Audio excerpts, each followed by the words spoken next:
Hi, thanks very much. It's a total treat to be here. It's a real pleasure. I've been learning a little bit about your community and the kinds of questions that you've been asking, and hope that I can maybe share a little bit about some of the work that I've been doing with colleagues and with people at USC on trying to understand this phenomenon of, quote, fake news. And what I want to argue today is actually that the roots of this problem of fake news kind of live in a few different kinds of places. The first I want to do, being a professor, I want to give us a little touch of sort of philosophy and history about this idea of fake news and where it's come from, and sort of hopefully give you some templates and toolkits for thinking about what to do if you encounter it, how to oppose fake news or how to fight fake news.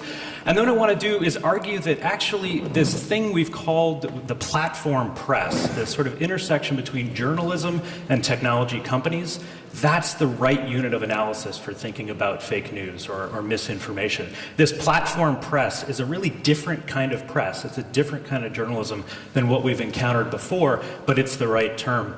I then want to argue actually that fake news, this sort of phrase that gets used a lot and thrown a lot around, is wrong term. It's the wrong term. It's imprecise, and I want to sort of add some precision to that so we can think about what solutions can look like. I then want to show you, if I have a bit of time, a short video that's potentially a little creepy, but it's actually the future of where some mis and disinformation is coming from. It should scare you, hopefully, the video, but I want to talk about two sort of emerging trends that are happening in terms of sources of fake news, and then want to talk a little bit about public perception of fake news, this idea of what does the public think fake news is. Often they think it's somebody else's problem. That's sort of one of the main themes that we have running through a lot of the data on that. And then I want to end with going through some of the kinds of solutions that are being tried to misinformation, some of the things that practitioners and scholars and sort of people who are in the field working on this are trying to sort of combat this. I'll warn you and say that no solution is perfect. I'm sure that's well known in this room, but it's a suite or a collection of solutions or approaches that sort of is going to get us in the right direction here. Okay, the first I want to do is, when I talk to my students about this, sometimes they sort of joke and tell me, of course you have a slide with sort of dead old white men on your slide. My apologies for that, but what I want to argue is that a lot of the ways we think about fake news or misinformation tends to focus a little too much on the message. It tends to focus a little too much on the transmission of communication. What we actually should be doing is adding to it a notion of culture, a notion of beliefs, a notion of trying to figure out the identities that people have when they come to information environments.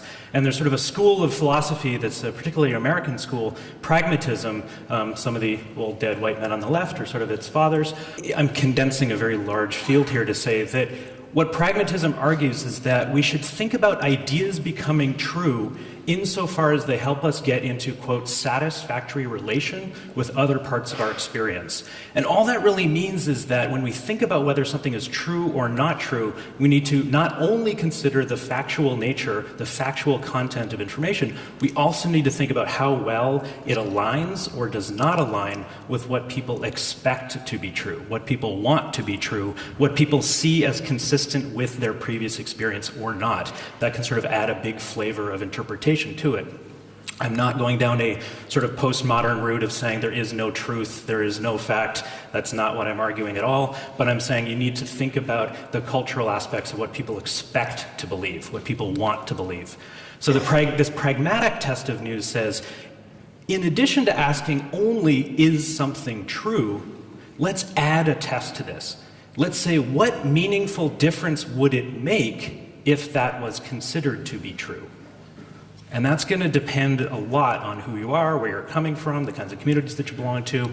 But what it does is that it actually opens up this new possibility for us to think about the power of fake news. And what I want to argue is that fake news is actually a diagnostic. It's actually a really helpful, in a way we've been given a bit of a gift. It's a way of seeing into different cultures of truth believing. When somebody defends something that you think is false, consider what's at stake for them in thinking that's true.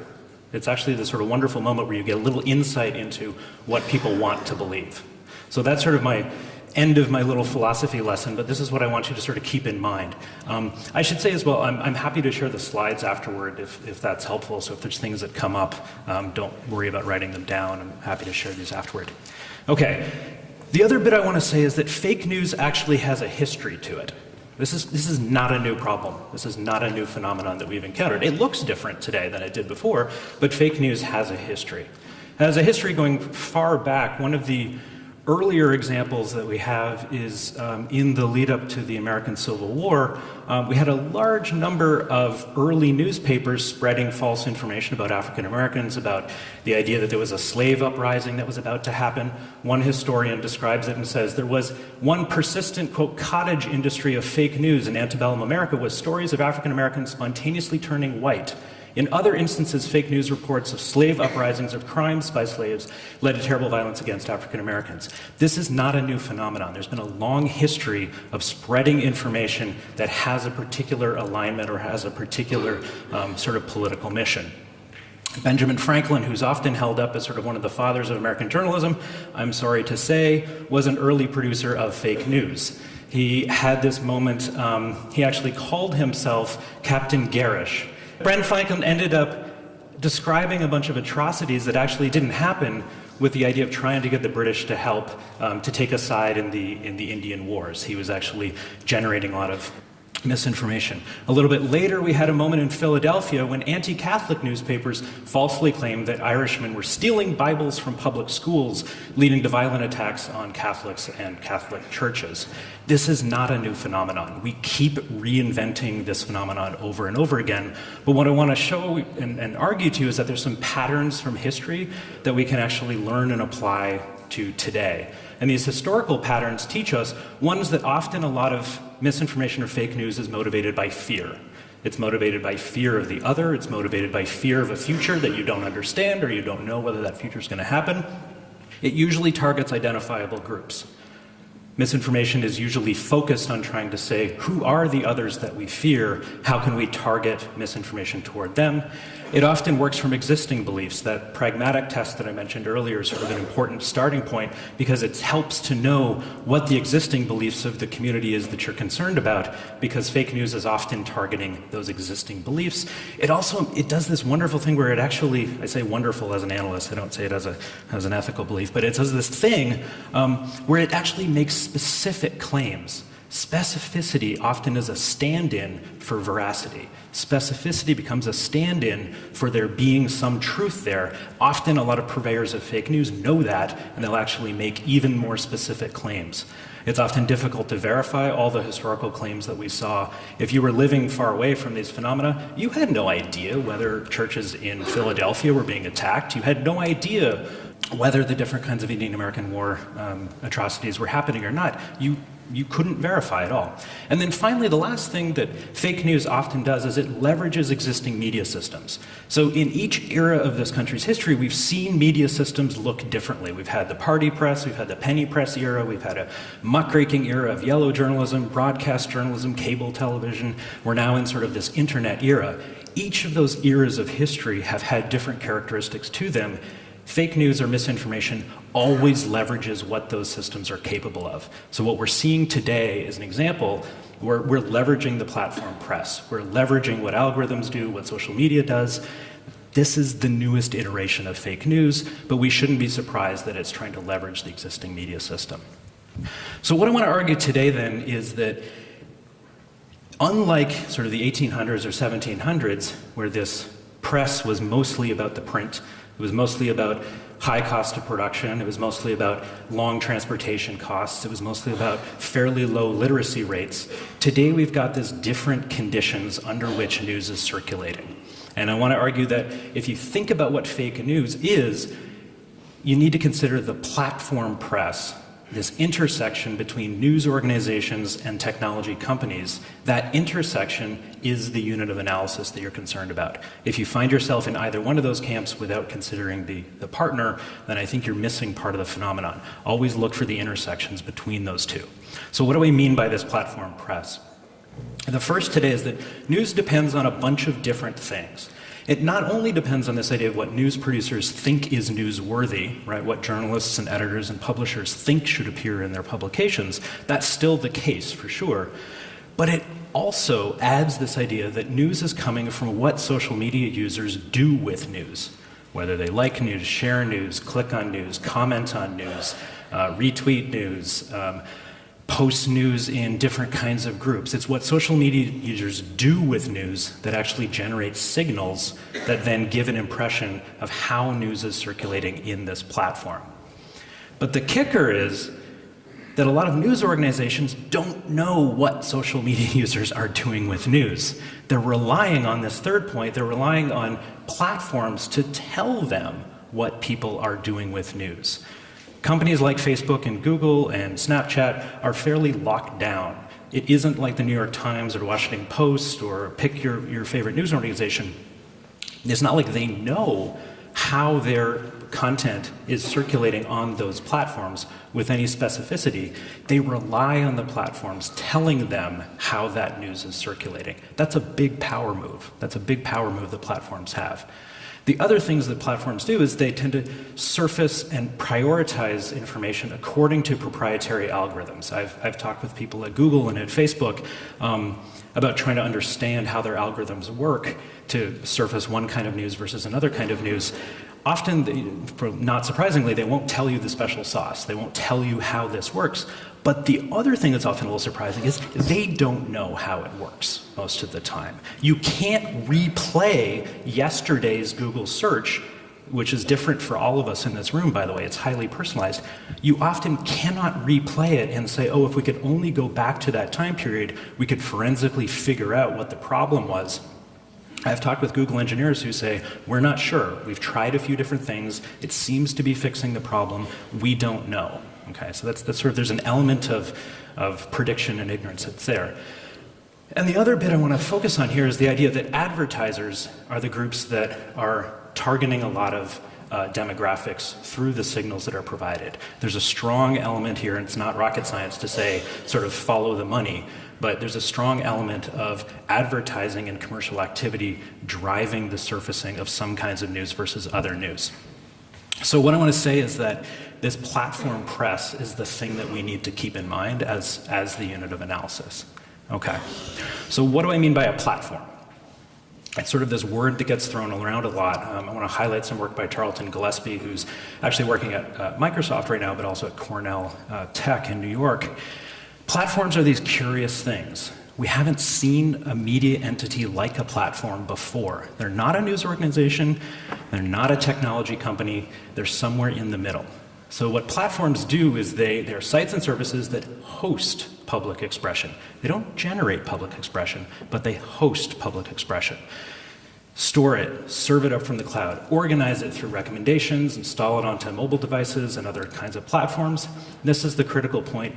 They don't make content, but they make important choices about that content, what they'll distribute to whom, how they'll connect with users, how they'll sort of broker interactions, but also what they will refuse to host on their content. So if you're trying to think about where does fake news come from, how do you stop it, this platform logic is the main thing that you're going to have to interact with. It's not just contacting news organizations. And the final bit here that is the story of platforms is that platforms are actually very well protected under this safe harbor provision, this Section 230 of the Communications Decency Act, which essentially says you don't have to moderate content that's on your platform if you don't want to. Unless there's a copyright infringement or sort of something that's under intellectual property law, you don't have to moderate content.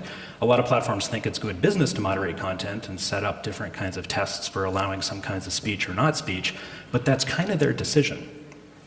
Section 230 of the Communications Decency Act was really meant as sort of a technology innovation clause. It was meant because if you had said to Google, you have to go and search and figure out every single site that you're indexing and whether that's good content or bad content and have to make a quality judgment about that, companies like Google would never have gotten off the ground. It's too labor intensive. It's too intensive to say, we have to take responsibility for that content. So this safe harbor provision sort of protects platforms from that. So that's one of the defenses you'll hear from platforms when you say, why don't you do more about fake news? And they say, well, we're working on it. It's an internal matter. It's not yet sort of a public regulation matter, mostly because of this 230 section of the CDA.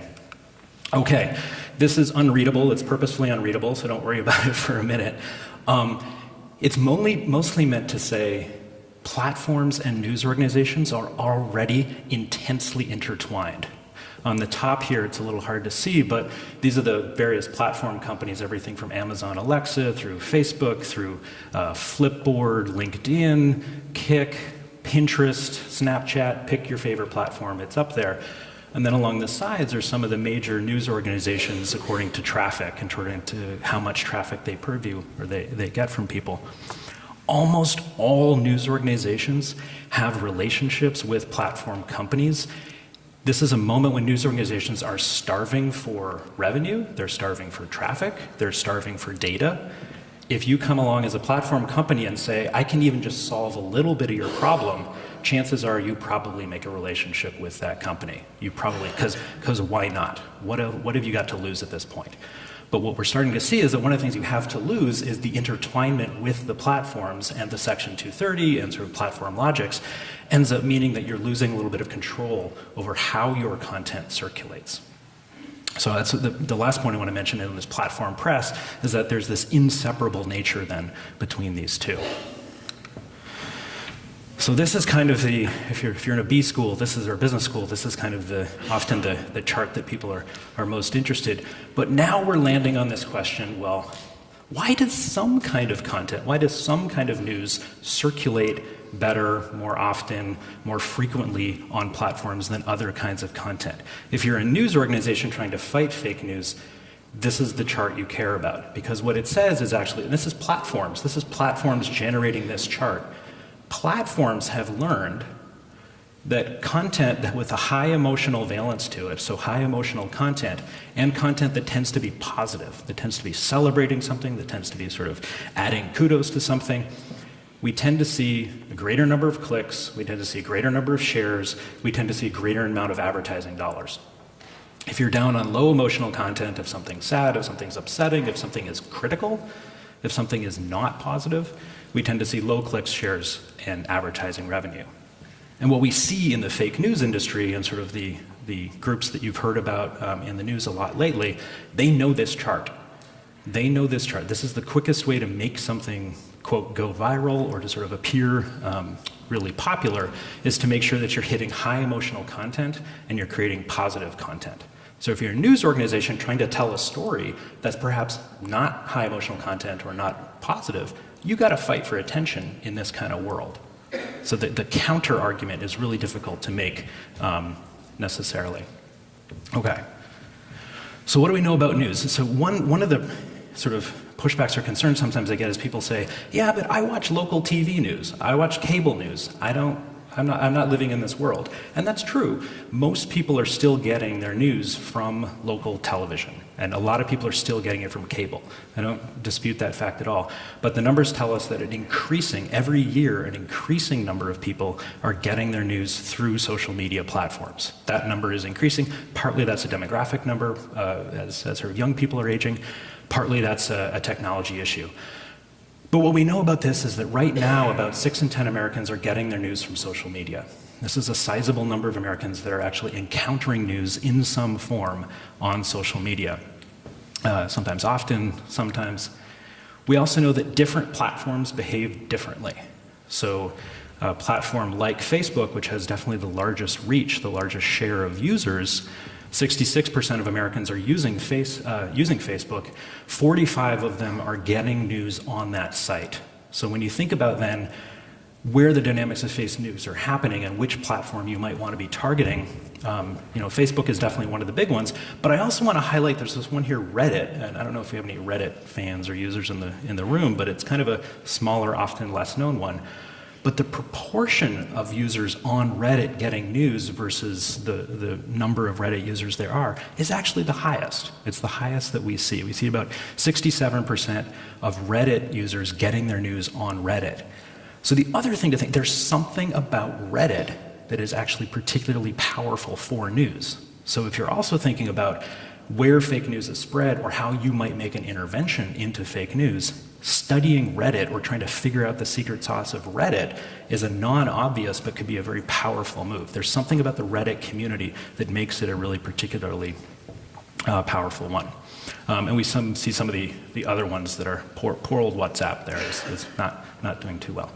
The other thing we've got happening here is that social media users look quite different. I was telling a joke on this when I asked my students when I was showing them this chart. I said, describe Facebook users to me, if you could.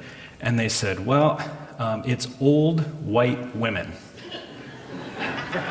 And for a second I was like, okay, I see the race, ethnicity, I see the gender, I don't see the age thing. What do you mean? And then I was like, oh, 30 to 49 is old to an 18-year-old, that's old. So I was like, okay, you can have a pass on that one.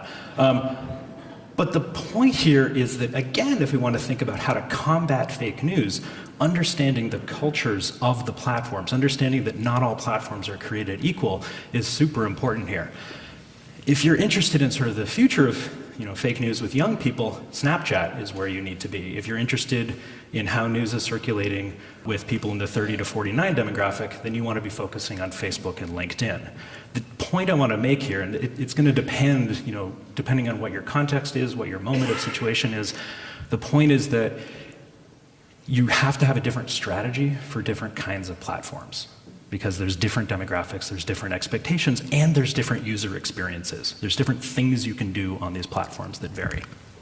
Okay, the other one, and this is maybe a little depressing, is that we don't see a large, diverse marketplace of news on social media. What we mostly see is most people getting their news through one social media platform.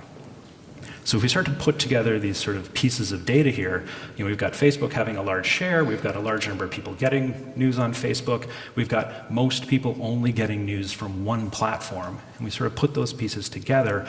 That's why a platform like Facebook is honestly sort of taking a lot of the heat that it's taking, deservedly so in a lot of ways, but it's because there's almost a quasi-monopoly that's emerging here. And it's emerged fairly quickly, but it's a quasi-monopoly of attention, and that we don't see people shopping around for news on different platforms.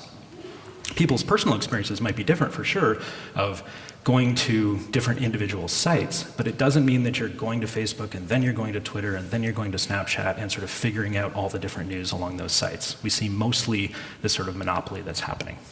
So I promised this idea of saying, why is fake news the wrong term? And I want to sort of argue, hopefully you'll leave this room not using the term fake news anymore. I know I've used it a lot, but getting precise about what we mean about fake news. And here, I want to rely a little bit on some work that's being done at Harvard at the Shorenstein Center. There's a new consortium of news organizations and technology companies called First Draft. And I'll leave the URL up there, but First Draft is a sort of a new example of a kind of partnership that's emerging between tech companies and news organizations. And Claire Wardle leads that, and I highly recommend checking out her work. What she's done is basically said, first of all, stop using the word fake news or the term fake news. You're not going to be able to solve the problem you need unless you drill down deeper and understand the nature of the myths and disinformation that's there. And she highlights a few. A lot of them are sort of a little obvious, so I won't belabor the point. But one is sort of saying this fake news or misinformation can often be sort of a false connection. It can be a connection between either a headline or a story that doesn't support what the article is actually about or what the content's about. It can be giving false context. It can be saying that some kind of contextual information is not appropriate, it's not relevant to the story, but the context of the story has been framed in a different kind of way. It can be explicitly manipulated content. It can be sort of genuine, authentic content that is then manipulated and changed in a particular way so it looks like real content, it looks like authentic content, but there's a manipulation that's missing. It could be satire or parody. I had an aunt of mine, actually, genuinely this happened. An aunt of mine forwarded me an Onion article, and she was up in arms about the Onion. She didn't know what the Onion was. She didn't know that the Onion is a satire parody kind of thing. And I got it. I mean, I understood her sort of, her frustration. If you don't know what the Onion is, you think that this is sort of an outrage, but a lot of this can sort of circulate as satire and parody. It could be misleading content, so trying to use an existing frame to take you somewhere else, to take you to a different interpretation.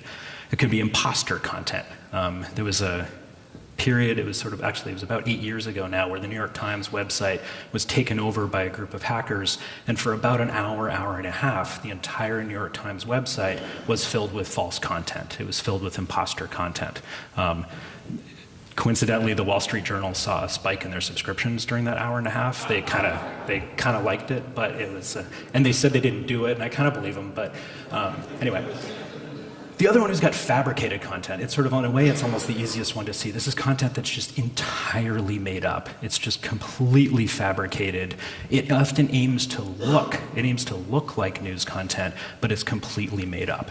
Okay, so if this is sort of a brief little typology of sort of these 7 types of mis and disinformation, and we want to use some of these words instead of using the words fake news, what we're really interested in, though, is some motivations. Like, where does this kind of content come from?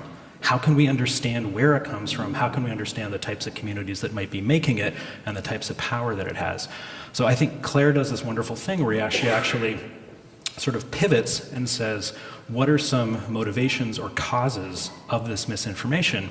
And again, I don't really have time to go through all of these, but I just wanted to flag it as a moment of saying, if you've gotten precise about what kind of mis and disinformation it is that you're working with, the next step is to add a set of motivations and causes for it that are going to be specific to the communities that you're dealing with.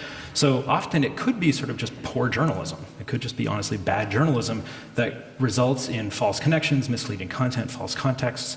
It could be parody.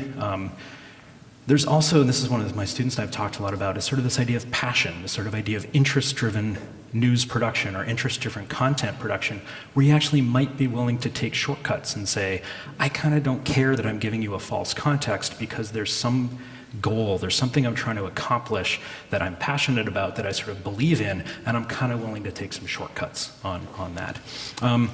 Profit, definitely a big one.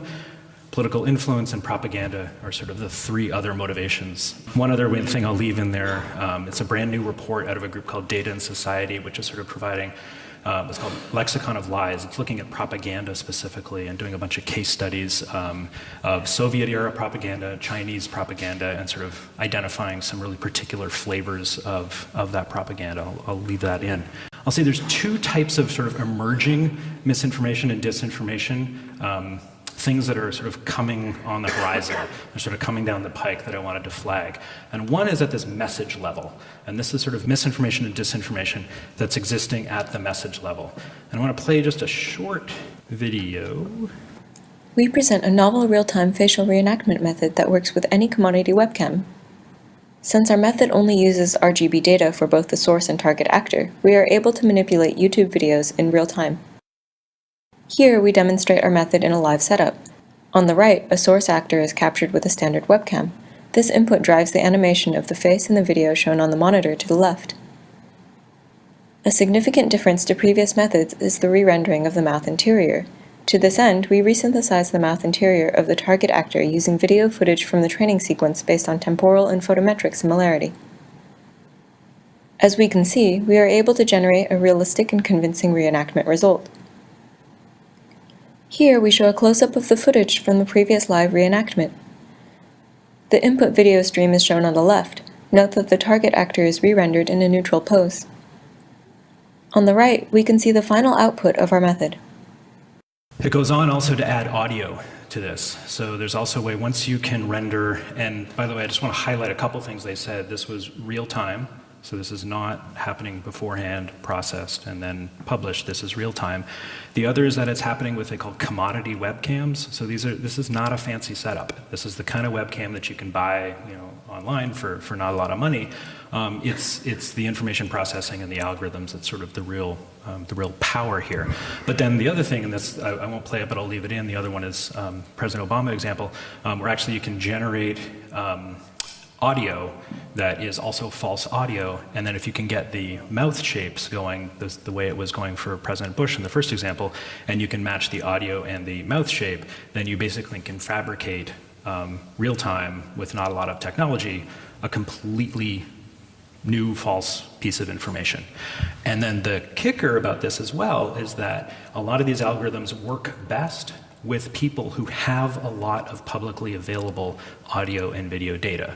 So explicitly the people who are office holders or people who are celebrities or people who already have been documented in a lot of ways are sort of most susceptible to this because there's already a lot of data available that's on them.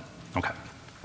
That's sobering. I don't have a big solution for you on that one, but I want to say that that's coming down the pike, so be aware.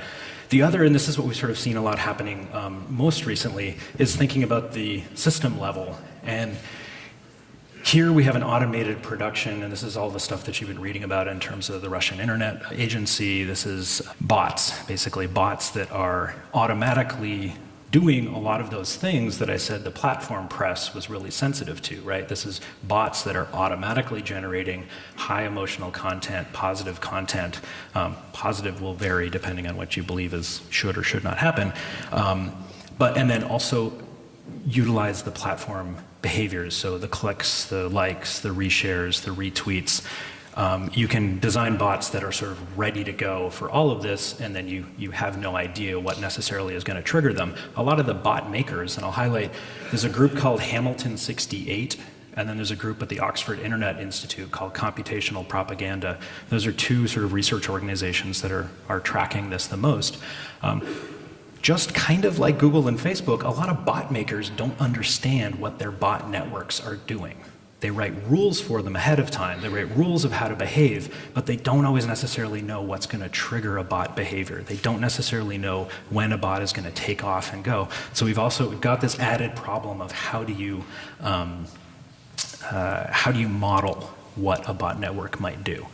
There's a bunch of data that's starting to appear on what people, what publics or audiences think fake news is and what they think the problems are. And I'll just highlight it here, but I'll leave in the slide deck and you can look at them yourself, the data itself. But usually people think that it's a problem for other people. There's this widespread belief that I know what fake news is. You people are the ones who don't know what fake news is. I can detect it. You're the ones who need help, right? That doesn't work if we all believe that, by the way. Like that's systems don't work. In communication theory, we call it the third person effect. It's this pretty stable effect where you often think somebody else is going to be affected by violent content. Somebody else is going to be affected by some kind of sensitive content. The other thing though people say is that responsibility is shared. We see an even split between, is it a problem of media literacy for individuals, is it a problem for technology companies, or is it a problem for government regulators? We actually see public perception as evenly split across those three. We also see this high correlation between things you trust, you don't think are misinformation or fake news. So the other way to think about this is go to your trust dynamics within your community.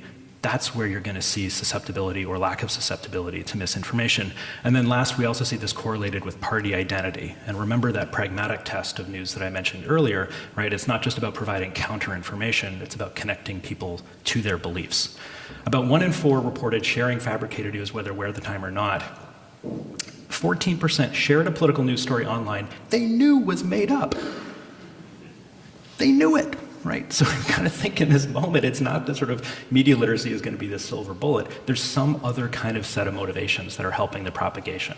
So with the remaining time, I wanted to get to is sort of what we're seeing is an emerging suite of solutions, an emerging sort of set of strategies and techniques that people are trying to sort of counter misinformation and disinformation and figure out how you grapple with this platform press, how you grapple with a pragmatic test of news, how you sort of try to influence these various forces that are partly social, they're partly technological. What kind of entrance can you make into these systems? The first one I want to highlight, and actually the little screen capture in the bottom left-hand corner is mostly just meant to remind you that this stuff has a history. There was a call for media literacy in the 1930s in schoolrooms. This is not a new phenomenon. The first strategy, though, is to actually engage individuals directly and sort of develop this media literacy approach. And I'm sort of summarizing a lot of literature here with these 5 bullet points, but these are some of the things that sometimes work when you're encountering somebody who is believing mis or disinformation. One is sort of providing more information, can sometimes work. Putting the existing information that they've received in a different context. You might say, yes, that's true, but let me paint a different context for you. The other thing is empathizing with people's beliefs and motivations. A simple act of sort of saying, I get why you want to believe that. I get where the motivation to believe that is coming from. here's this other context, here's something else. That empathy move can be really powerful, related as to understanding identities behind their beliefs. And the final one is reminding people of your relationships. Next Thanksgiving, this might be a good moment or a good thing to practice, right? But this moment of saying, hey, you're my brother, you're my sister, or whatever it is, reminding people of the relationships you already have, reminding them of shared identities or techniques that you have can be really helpful. The other bit I wanted to highlight here that's emerging is there's brand new work, and this is not yet published, I think it's going to come out next week, but brand new work where one of the questions says, why don't journalists actually just engage with these troll factories, these bot factories, these people who are spreading mis and disinformation?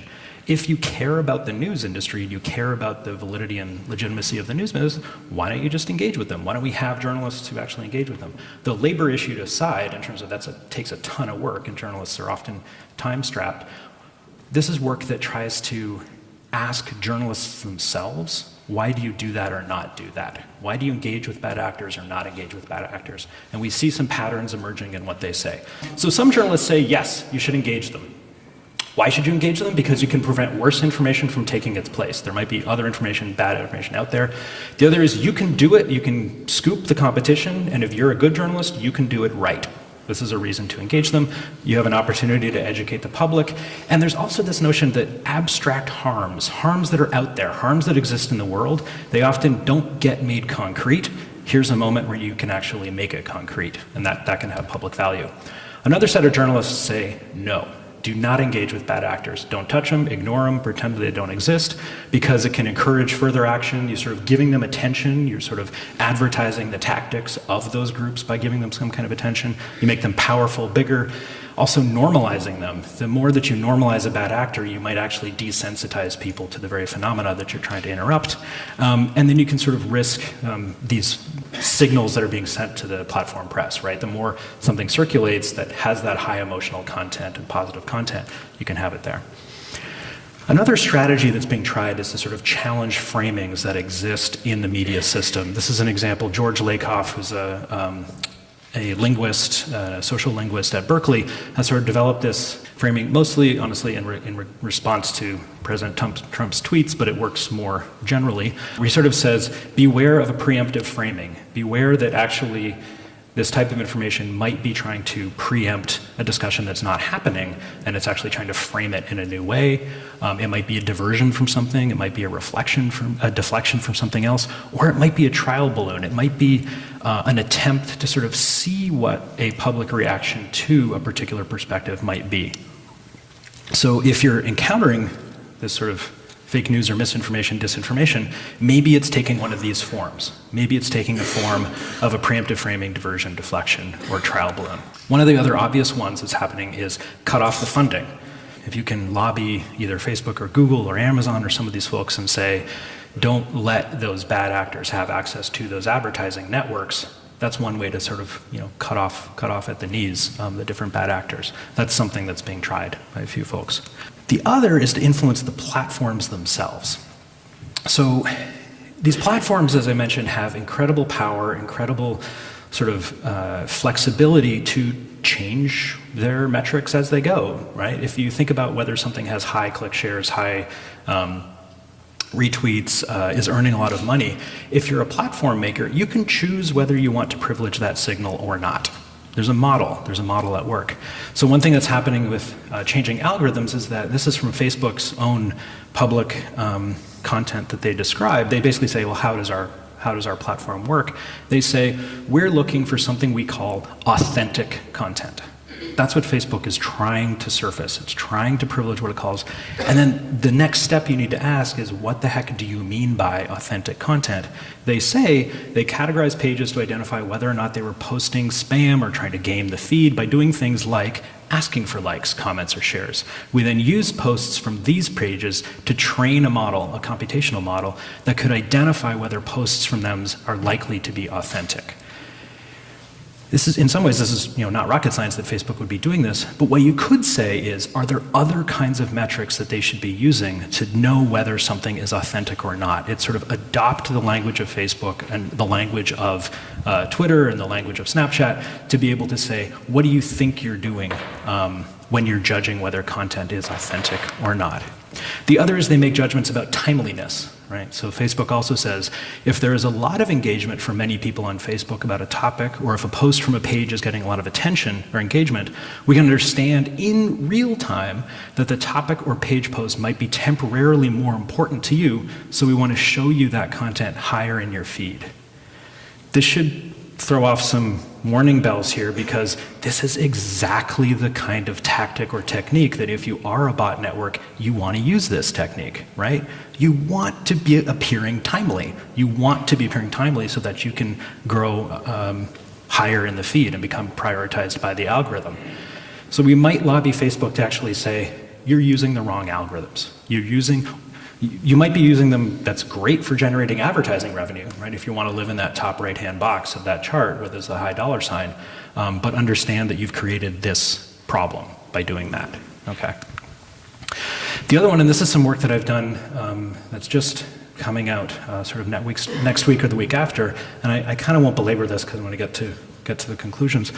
But it's actually to create a partnership with Facebook. So I studied 6 US news and fact-checking organizations that have created a partnership with Facebook where they actually have a proprietary dashboard of potentially fake news articles that Facebook sends to these organizations.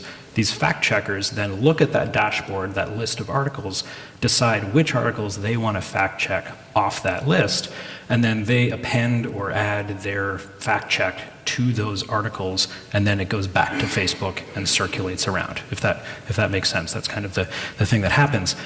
So I spent about 6 months interviewing and spending time with the fact-checking organizations and the news organizations to try to understand what their work is like, what kinds of decisions they're making.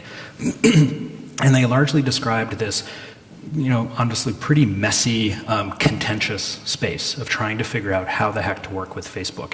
They had no input into designing that dashboard. They could have. That's an innovation that could have happened. They had very little understanding of what made a story get into that dashboard and be a candidate for fact-checking. So there was sort of a lack of transparency, a lack of visibility around it. There was a problem of timescale. They said, it often takes Facebook algorithms about 24 to 36 hours to reach a threshold to say, here's a potentially false piece of information. It then takes fact checkers to do a human fact check is about a day, day and a half piece of work for one person. So you've got about 24 or 36 hours to get it into the system, another day and a half. They got to then put it back in the system. Then it's got to propagate along through Facebook's network. That's just too slow. That's too slow for how news circulates, right? Go connect back to that timeliness issue. So we've got these organizational partnerships that are starting to emerge, but one of the things that could happen is that if you are partnering with Facebook, asking these very concrete sort of operational questions of how fast do we have access to your content? Can we model it for ourselves? Can we set different time thresholds or different sort of probability thresholds? Know what kinds of confidence you need when dealing with your communities so that when you are partnering with a platform like Facebook or Twitter, you can say, here's the kind of confidence we need when using your algorithms. There's also an effort that's happening to crowdsource solutions. And this is sort of the final one, which sort of says, no one knows exactly what the right answer is. Maybe we need to be creating a community of people who can fight mis and disinformation. And I wanted to highlight one example. That's a super long URL, but if you Google, quote, design solutions for fake news, there's an open Google Doc that's public that you can go look at. It might be helpful when you're thinking about your own context or your own sort of information space. These are some of the options that people are proposing. But the person who's been running this project is Eli Pariser, who is the person who coined the term filter bubble. So this is the person who first identified the idea of a filter bubble as sort of a problem for public discourse and public communication. And he's now turning his attention to saying, how can we perhaps fight the very phenomena that created these filter bubbles or that created this problem? So I just wanted to flag that and say, go check it out. You can also participate in it. It's an open community. You can pose questions to this community. It's a pretty incredible set of people who want to work on solutions to mis and disinformation, and they're willing to do so publicly, and they're willing to sort of debate and figure out what might be the right solution. So they're a great group if you want to pose a question to them and say, would one of those solutions work? Okay, so wrapping things up a little bit, what can we do? What is sort of the next phase, or what are some of the takeaways that could happen here? The first thing I want to highlight is that a solution that purely promises sort of counterfactual information that says, if there's false information, just provide the real good information and you're done. That's not going to cut it. That is not, it may be necessary, but it's not sufficient, right, as a solution. Understand, try to pass the pragmatic test for your information situation. Try to say, not only is this piece of information true or not, what meaningful difference would it make if that were considered to be true? And that's a bit of a roundabout formulation, but you want to ask, what meaningful difference would it make to the communities that you care about, who might be bad actors, might not be bad actors, what meaningful difference would it make if that's considered to be true? It's a richer starting point than just saying, provide a counterfact. Hopefully, as I've emphasized, your unit of analysis here, it's not journalism, it's not technology, it's the platform press. It's that intersection. Keep in mind that chart where you've got that big group of meeting points between news organizations and platforms. That's your unit of analysis. Getting precise about fighting whatever your mis or disinformation is. Also, this other point I didn't have necessarily time to get into it, but there's also an open debate about how much you show other people about your understanding of mis or disinformation. There sometimes can be sort of a strategic value to say, I understand that this is mis or disinformation, but I actually don't want to engage yet with that community. I want to watch them for a little while. I want to understand what kinds of patterns or techniques they might be using. So think about how your visibility is circulating, either within your organization or publicly, until you're ready to sort of engage with maybe one of the solutions that are proposed. The other thing is tracing motivations, and this fits into sort of the pragmatic test a little bit here, but thinking back to our historical examples, right? Think about what kinds of fears are motivating people a lot of times, what kind of ideologies, what kind of financial gains. Think about technological systems. That video that I showed you, it's from a group at University of Washington and at Stanford.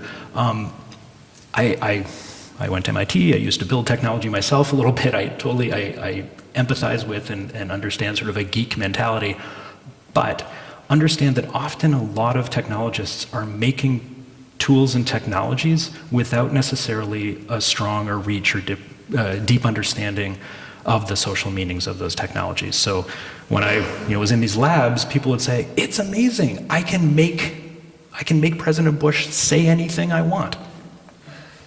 That's a cool technical achievement, sure.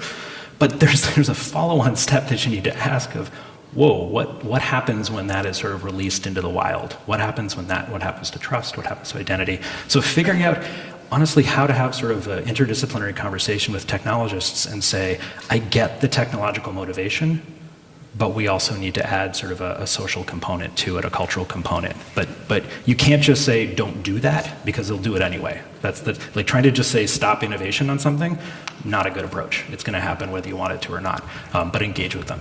The other thing is thinking about the kinds of responsibilities that can get distributed, whether it's at an individual level, community level, market level, technology level, regulatory level. There's lots of different kinds of approaches. The other thing is that there's a set of solutions, some of them I went over, could be used now. Some of them, there's some solutions that sort of need to be prepared for the future.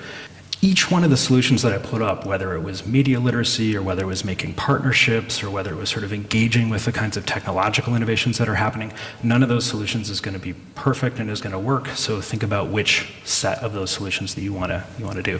And the final thing I wanted to mention is sort of, there's also this, there's a notion of sort of allied communication. So understanding who your allies are within whatever your communication or information space is. You've probably got allies who, again, go back to the pragmatic test of news, who are going to be invested in some kinds of belief systems versus other kinds of belief systems. Understanding who those allies are and understanding sort of experts that you want to amplify. So I do another piece of work I do is actually with climatologists, with earthquake scientists, working with the U.S. Geological Survey, the USGS.